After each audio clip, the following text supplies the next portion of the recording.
అందరికీ నమస్కారం.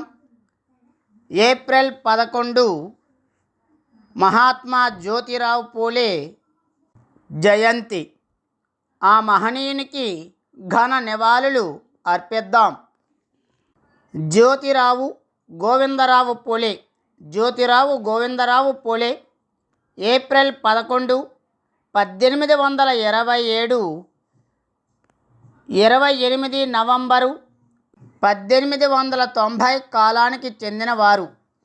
మహారాష్ట్రకు చెందిన భారతీయ సామాజిక కార్యకర్త, వ్యాపారవేత్త, కుల వ్యతిరేక సంఘ సంస్కర్త మరియు రచయిత. అతని పని అంటరానితనం మరియు కుల వ్యవస్థ నిర్మూలన మరియు మహిళలు, అణగారిన కులాల ప్రజలకు విద్యను అందించడంలో ఆయన చేసిన కృషితో సహా అనేక రంగాలకు విస్తరించింది. అతను మరియు అతని భార్య సావిత్రిబాయి పూలే భారతదేశంలో స్త్రీల విద్యకు మార్గదర్శకులు. పూలే తన మొదటి బాలికల పాఠశాలను 1848లో పూణేలో తాత్యా సాహెబ్ భిడే నివాసం లేదా భిదేవాడలో ప్రారంభించాడు.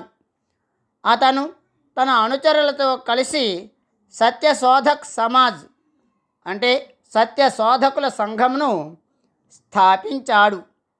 అణగారిన వర్గాల అభ్యున్నతి కోసం కృషి చేసిన ఈ సంఘంలో అన్ని మతాలు, కులాల వారు భాగస్వాములు కావచ్చు. మహారాష్ట్రలోని సాంఘిక సంస్కరణ ఉద్యమంలో పూలే ఒక ముఖ్యమైన వ్యక్తిగా పరిగణించబడ్డాడు. గౌరవప్రదమైన మహాత్మా అంటే గొప్ప ఆత్మ, పూజనీయ మొదటిసారిగా 1888లో ముంబైలో ఆయనను గౌరవించారు. అందువలనే ఆయనను మహాత్మా జ్యోతిరావు పూలే అని పిలుస్తారు. జ్యోతిరావు పూలే 1827లో పూనా అంటే ఇప్పుడు పూణేలో మాలీ కులానికి చెందిన కుటుంబంలో జన్మించారు. మాలీలు సాంప్రదాయకంగా పండ్లు మరియు కూరగాయల పెంపకందారులుగా పనిచేశారు. 4 రెట్లు వర్ణ వ్యవస్థలో కుల సోపాన క్రమంలో వారు శూద్రులలో ఉంచబడ్డారు. భారతదేశంలో చాతుర్వర్ణ వ్యవస్థ ఉండేది. బ్రాహ్మణులు, క్షత్రియులు, వైశ్యులు, శూద్రులు. ఈ శూద్ర కులానికి చెందినవాడు మహాత్మా జ్యోతిరావు పూలే. జ్యోతిబా దేవుడి పేరు మీద పూలే పేరు పెట్టారు. అతను జ్యోతిబా వార్షిక జాతర రోజున జన్మించాడు. పూలే కుటుంబం గతంలో గోర్హే అని పేరు పెట్టబడింది. సతారా పట్టణానికి సమీపంలోని కట్టన్ గ్రామంలో దాని మూలాలు ఉన్నాయి. పూలే ముత్తాత అక్కడ చౌఘలాగా లేదా తక్కువ స్థాయి గ్రామ అధికారిగా పనిచేసిన పూణే జిల్లాలోని ఖాన్వాడికి మారారు. అక్కడ అతని ఏకైక కుమారుడు సెటిబా కుటుంబాన్ని పేదరికంలోకి తీసుకువచ్చాడు. 3 కుమారులతో సహా కుటుంబం ఉపాధి కోసం పూనాకు వెళ్ళారు. వ్యాపార రహస్యాలను వారికి బోధించే పూల వ్యాపారి రెక్కల క్రింద అబ్బాయిలను తీసుకున్నారు.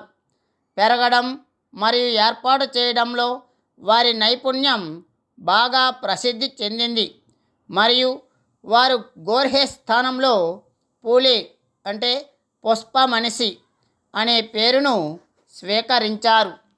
రాయల్ కోర్టు యొక్క ఆచారాలు మరియు వేడుకల కోసం పూల దుప్పట్లు మరియు ఇతర వస్తువుల కోసం పేష్వా బాజీరావు నుండి కమిషన్లను వారు నెరవేర్చడం అతన్ని ఎంతగానో ఆకట్టుకుంది.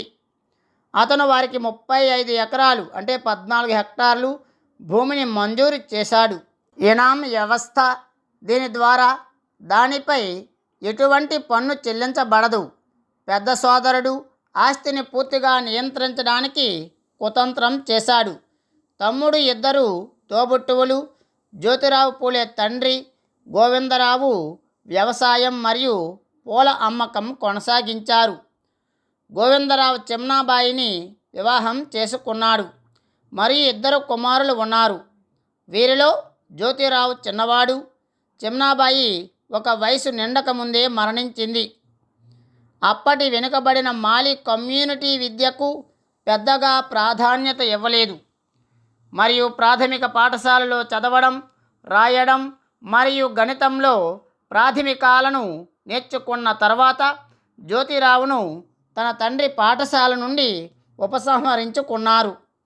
అతను తన కుటుంబంలోని ఇతర సభ్యులతో కలిసి దుకాణంలోను మరియు పొలంలో పనిలో చేరాడు. పూలే యొక్క అదే మాలి కులానికి చెందిన వ్యక్తి అతని తెలివితేటలను గుర్తించాడు మరియు స్థానిక స్కాటిష్ మిషన్ హైస్కూలులో చేరేందుకు అతన్ని అనుమతించమని పూలే తండ్రిని ఒప్పించాడు. పూలే తన ఆంగ్ల పాఠశాల విద్యను 1847లో పూర్తి చేశాడు. ఆచారం ప్రకారం అతను 13 సంవత్సరాల చిన్న వయస్సులో తన తండ్రిచే ఎంపిక చేయబడిన అతని మాలి కమ్యూనిటీకి చెందిన ఒక అమ్మాయిని వివాహం చేసుకున్నాడు. 1848లో బ్రాహ్మణ స్నేహితుడి వివాహానికి హాజరైనప్పుడు అతని జీవితంలో మలుపు తిరిగింది. పూలే సాంప్రదాయిక వివాహ ఊరేగింపులో పాల్గొన్నాడు. కానీ తరువాత అతని స్నేహితుడి తల్లిదండ్రులు అలా చేసినందుకు మందలించారు మరియు అవమానించారు.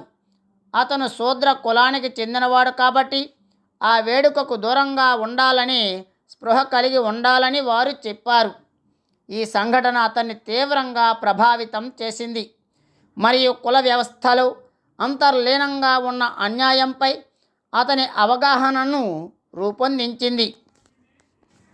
1848లో 21 సంవత్సరాల వయస్సులో పూలే అహ్మద్నగర్లో క్రిస్టియన్ మిషనరీ సింధియా ఫర్రార్ నిర్వహిస్తున్న బాలికల పాఠశాలను సందర్శించారు. 1848లో అతను థామస్ ఫైన్ యొక్క రైట్స్ ఆఫ్ మ్యాన్ పుస్తకాన్ని చదివాడు మరియు సామాజిక న్యాయం యొక్క గొప్ప భావాన్ని పెంచుకున్నాడు. భారతీయ సమాజంలో దోపిడీకి గురైన కులాలు మరియు మహిళలు చాలా నష్టాల్లో ఉన్నారని మరియు ఈ వర్గాల వారి విముక్తికి చాలా ముఖ్యమైనదని అతను గ్రహించాడు.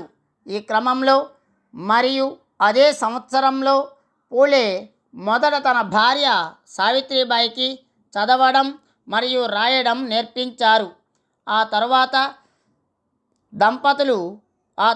దంపతులు పూణేలో బాలికల కోసం దేశీయంగా నిర్వహించే మొదటి పాఠశాలను ప్రారంభించారు.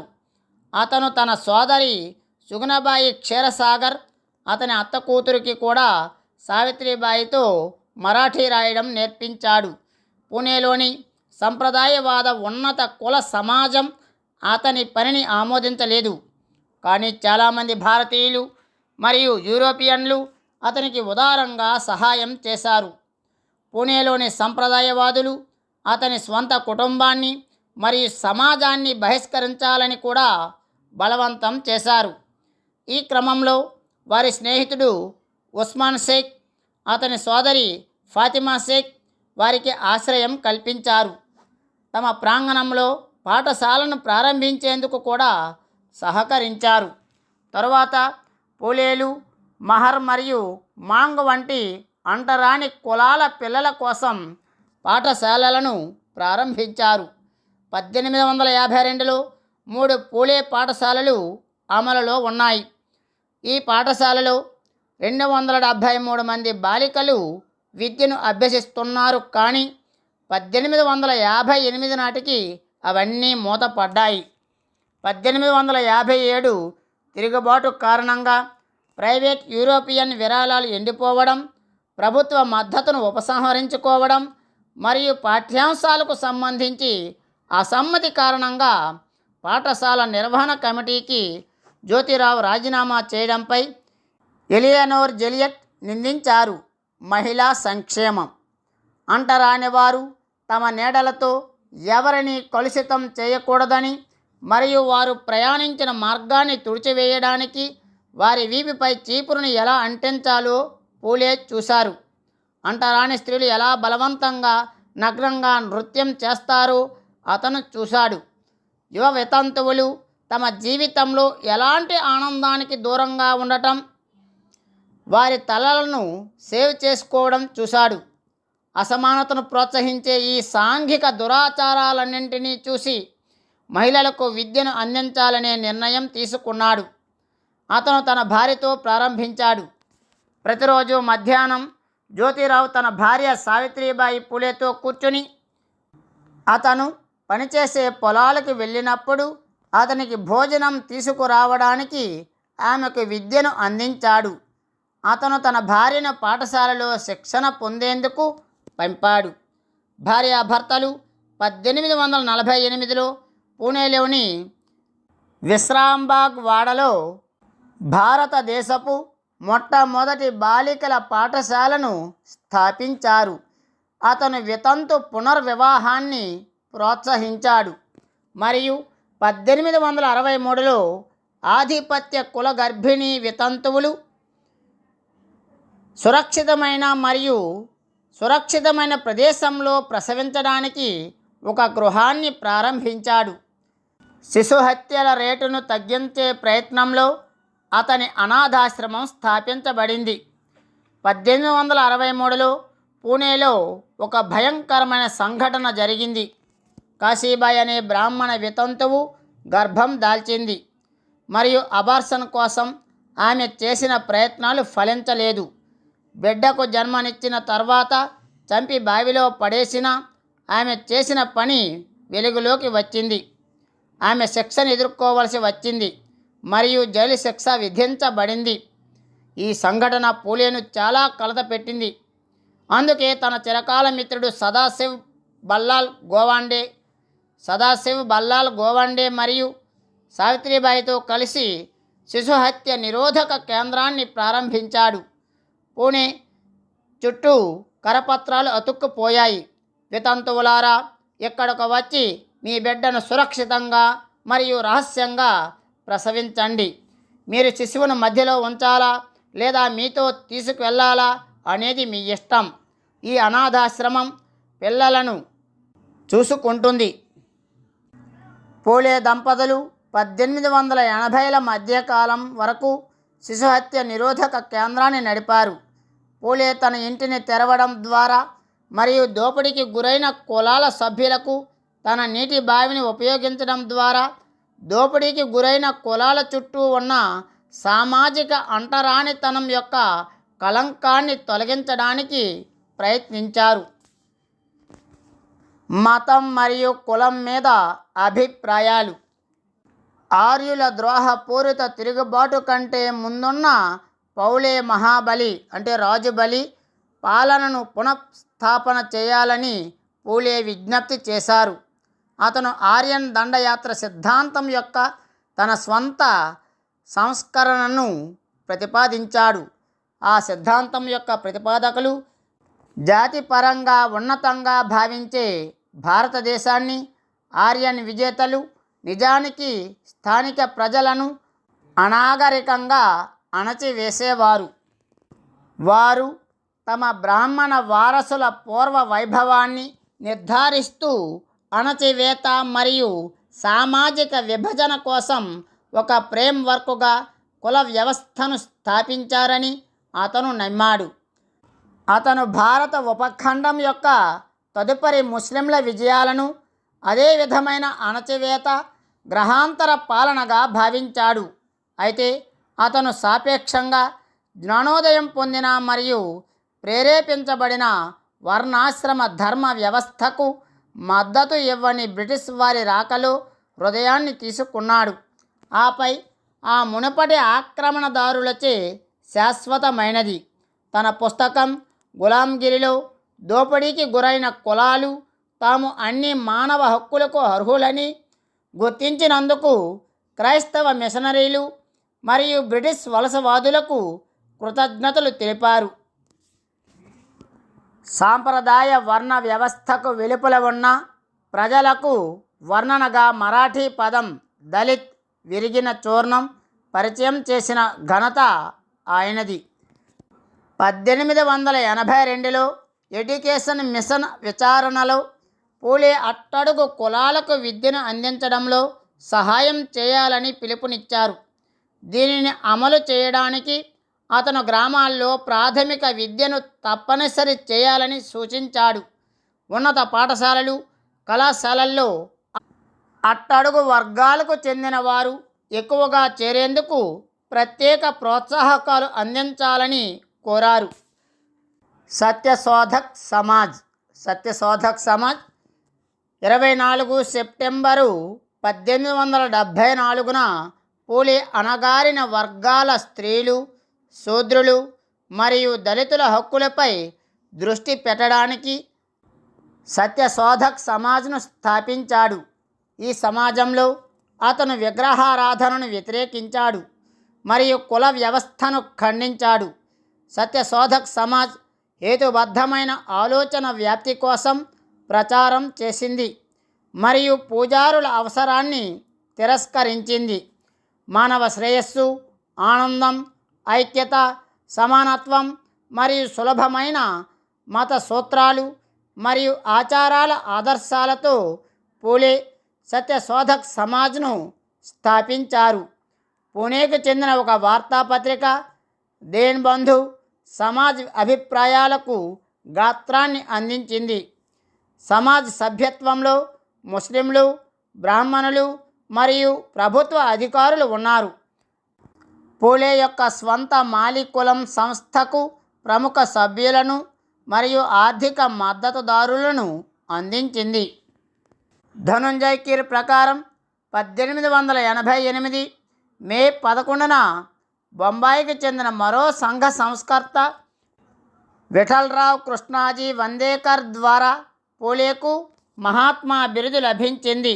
భారత తపాలా శాఖ 1977లో పూలే గౌరవార్థం తపాలా స్టాంపును విడుదల చేసింది. పూలే యొక్క పని భారతదేశం యొక్క మొదటి న్యాయమంత్రి మరియు భారత రాజ్యాంగ ముసాయిదా కమిటీకి చీఫ్ అయిన బిఆర్ అంబేద్కర్కు స్ఫూర్తినిచ్చింది. అంబేద్కర్ పూలేను తన 3 గురువులు లేదా గురువులలో ఒకరిగా గుర్తించాడు.